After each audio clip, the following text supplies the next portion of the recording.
This channel does not promote any violent, harmful, or illegal activities. All content provided by this channel is meant for an educational purpose only.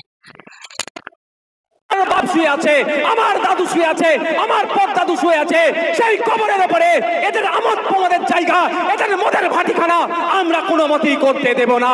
আর আমি আন্দোলন করব, আমাদেরকে যারা দিল্লি যাওয়ার নিদান দেবে, সামনে 2026 সাল আসছে, তাদেরকে আমরা বুঝিয়ে দেব এই মোদির বন্ধুকেও আমরা দিল্লিতে পাঠিয়ে দেব। এত সাহস পেল কোথা থেকে?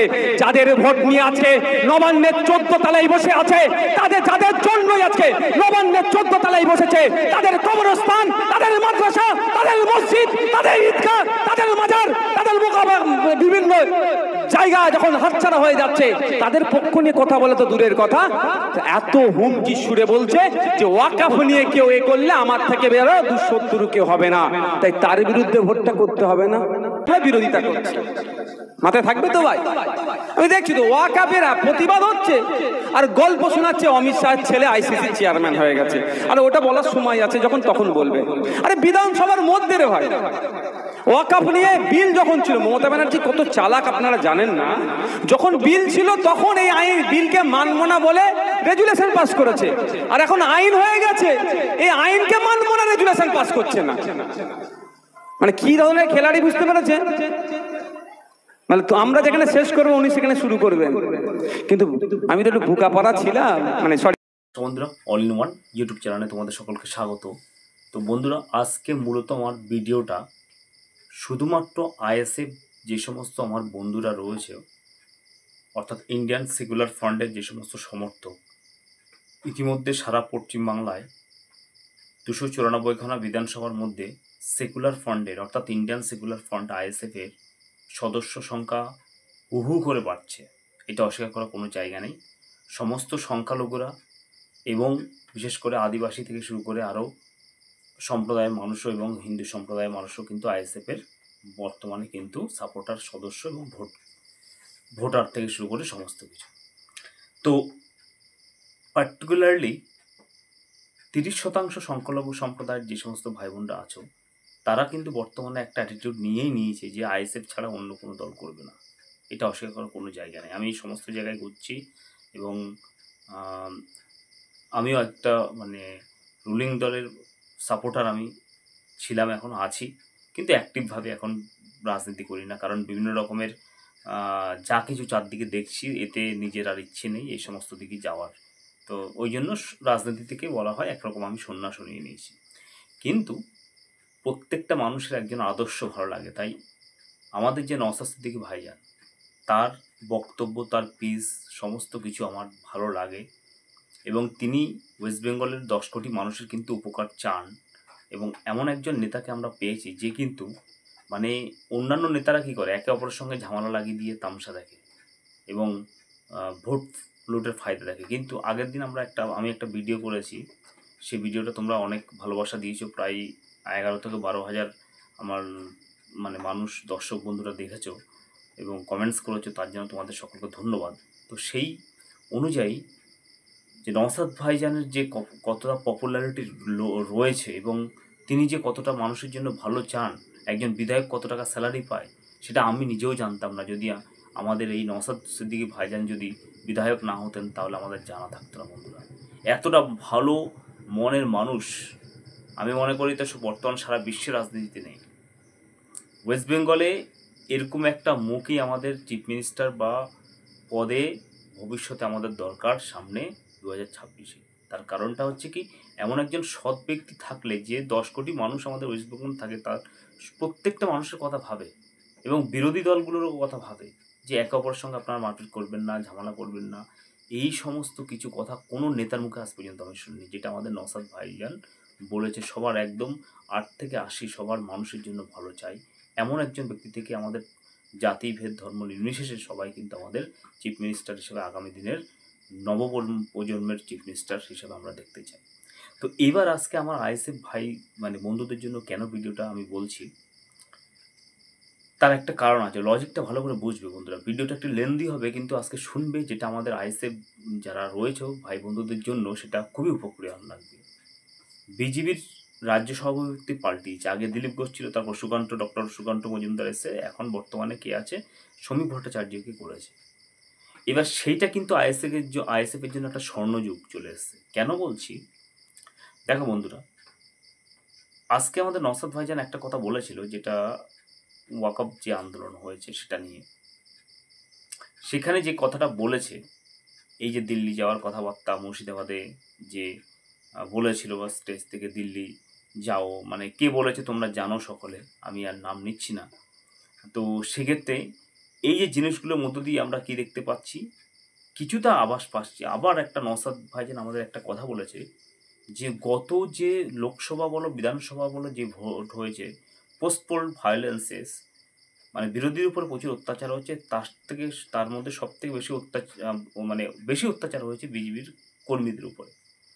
এত সত্ত্বেও কিন্তু আজ পর্যন্ত মানে দেখা গেছে যে কোনো বিজেপি কর্মীদের উপরে এত অত্যাচার হওয়া সত্ত্বেও কিন্তু সেন্ট্রালের বিজেপি সরকার ক্ষমতা রয়েছে, কিন্তু আজকে আমাদের রাজ্যে বিজেপি কর্মীরা বিচার পায়নি এখনো পর্যন্ত। সিবিআই তদন্ত হচ্ছে, অনেক কিছু হচ্ছেও, কিচ্ছু হয় না। সিবিআই তদন্ত করে কি হবে? তাহলে একটা জিনিস বন্ধুরা, উপরে উপরে দুটো দল কিন্তু একই রয়েছে, আর নিচুতলা কর্মীরা মার খাচ্ছে এখানে।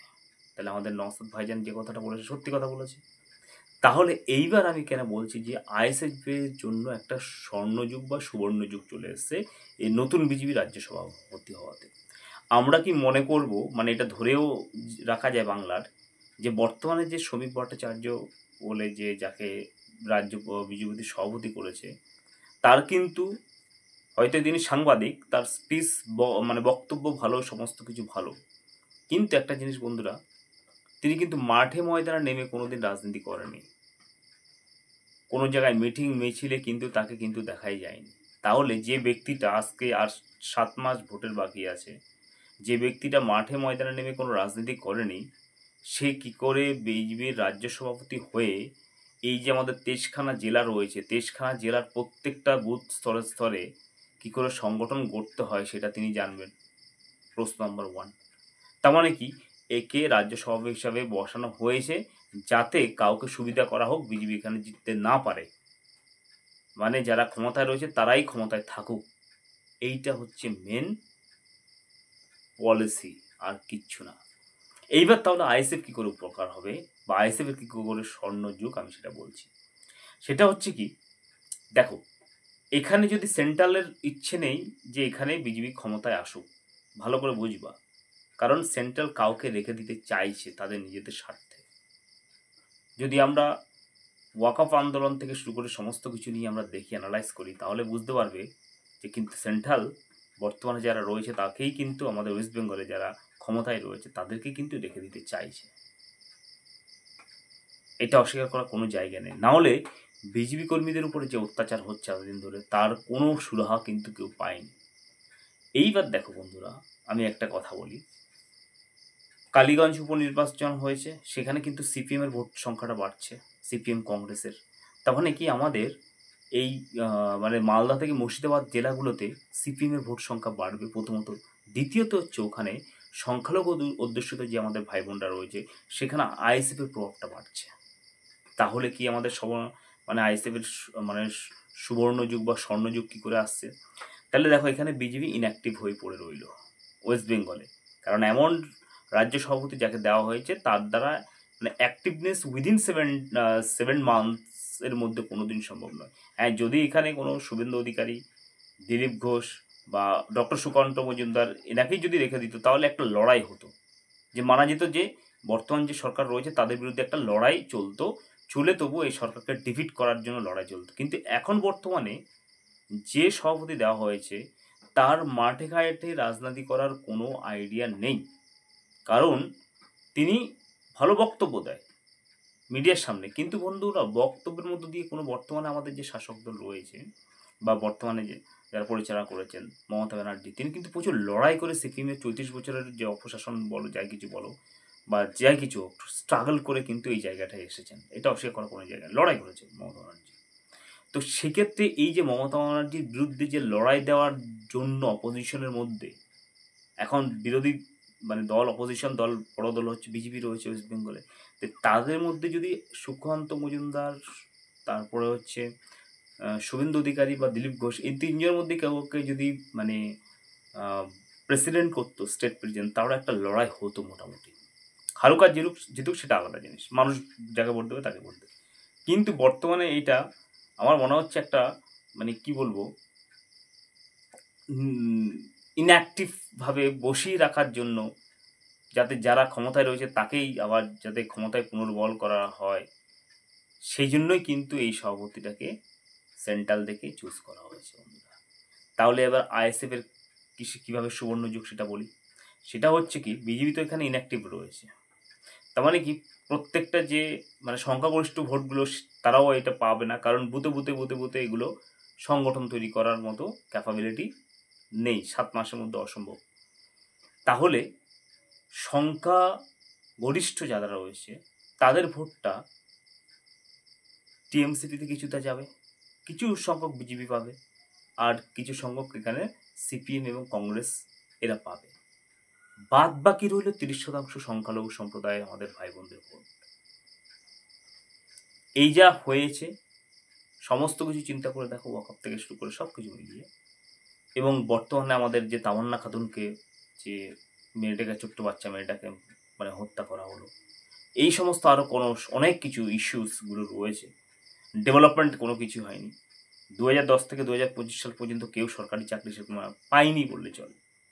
তাহলে ডেভেলপমেন্ট কোথায় হলো? তাই সব ইস্যুগুলোকে যদি আমরা একসাথে করি, তাহলে কিন্তু আইএসএফ কিন্তু প্রত্যেকটা সংখ্যালঘু সম্প্রদায়ের ঘরে ঘরে কিন্তু পৌঁছে গেছে। তাহলে 30% যদি আমাদের আইএসএফ ভোটটা পেয়ে যায়, যদি কি পাবেই 100%, বাদ বাকি ওই যে ভোটগুলো ওগুলো ডিভিশন হয়ে গেল।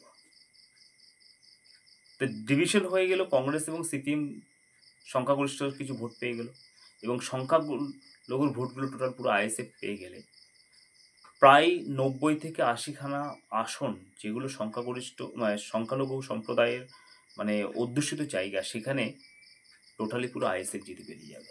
তাহলে 90খানা আসন কিন্তু একা যদি আইএসএফ পেয়ে যায়, বাদ বাকি কংগ্রেস আর সিপিএম মিলে কিছু যদি পেয়ে যায়, তাহলে আইএসএফ এর মানে চিফ মিনিস্টার হতে কেউ আটকাতে পারবে না। অর্থাৎ আমাদের নওশাদ ভাইজান যে চিফ মিনিস্টার হওয়ার একটা রয়েছে, সেটা কিন্তু কেউ আটকাতে পারবে না, এটা অস্বীকার করার কোনো জায়গা নেই।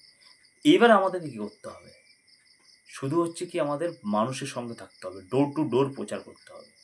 প্রত্যেকটা সংখ্যালঘু সম্প্রদায়ের বাড়িতে, প্রত্যেকটা আইএসএফ কর্মীকে, প্রত্যেকটা বুথে বুথে বুথ স্তর থেকে প্রত্যেকটা মানুষের কী অসুবিধা রয়েছে। দেখো, শুধুমাত্র সরকার ক্ষমতায় থাকলে যে কাজ করা যায় তা নয়। আজকে কোনো একটা বাড়িতে হলো, মানুষ অসুস্থ হচ্ছে, তাকে হসপিটালে নিয়ে যাওয়া, বা 10 টাকা 20 টাকা করে চাঁদা তুলেও তা কিন্তু সরকারি হসপিটালে বা কোনো জায়গায় ট্রিটমেন্ট করার ব্যবস্থা করা যায়, প্রথমত।